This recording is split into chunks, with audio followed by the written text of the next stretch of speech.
Hi, me one more time. I'm sure you're loving these videos. As you remember from my previous video, we were in this digital class, and on slide number 2 here, we had this problem dealing with integers and a poll where only half of my class knew how to perform. Okay, so the next piece that I want to get into are the users. This is a great place to really connect with your class. So, for example, I can, in this, I can set my status and I can raise my hand. Okay. And now, as you see, my icon has changed to a raised hand. Um, I can set my status to something like I'm confused or I'm happy or I'm sad. These are ways to, again, assess.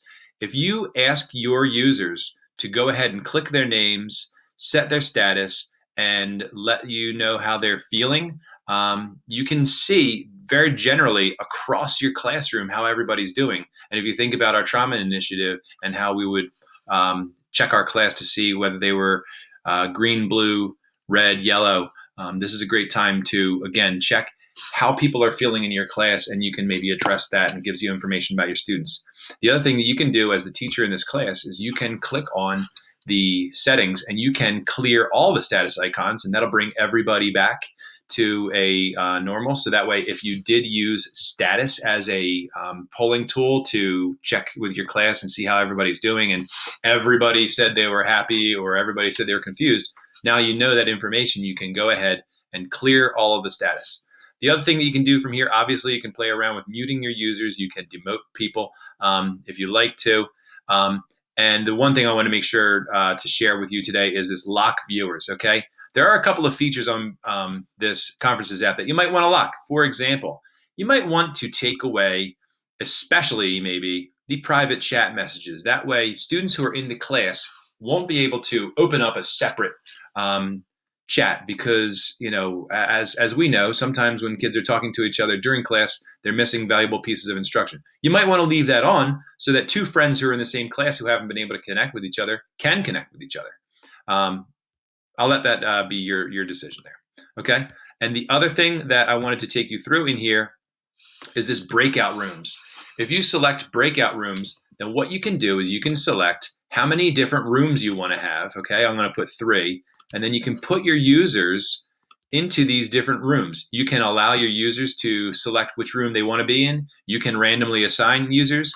But basically, let's say you're working on an assignment. You have an article that you want the kids to read, and you want them to read it in small groups. You have 30 kids in the class, and all the chatter is just too loud. Everyone's microphones are driving you nuts, right? You can say, hey, everybody, for the next 15 minutes, I want you to read and discuss this article. I'm going to assign you to breakout rooms. I'm going to put 5 breakout rooms in here. I'm going to randomly assign my students, and everybody's going to get dropped in there. And then once you hit create, all of those users automatically open up a separate tab where they go into this breakout room and they're just seeing the people who they were assigned to work with. As soon as that timer is done, and it'll send them a notification, as soon as the timer is done, boom, they're all dumped back into the original class that they are in, and you can say, all right, group number 1, what did you read, what did you discuss, and run it just like you do small groups or partner work in your classroom.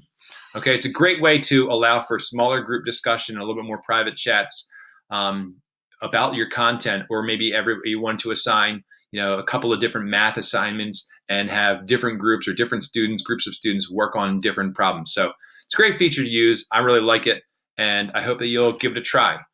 All right. Thank you very much. And we will, I'll continue to make any videos that people are looking to learn from. Thanks for watching.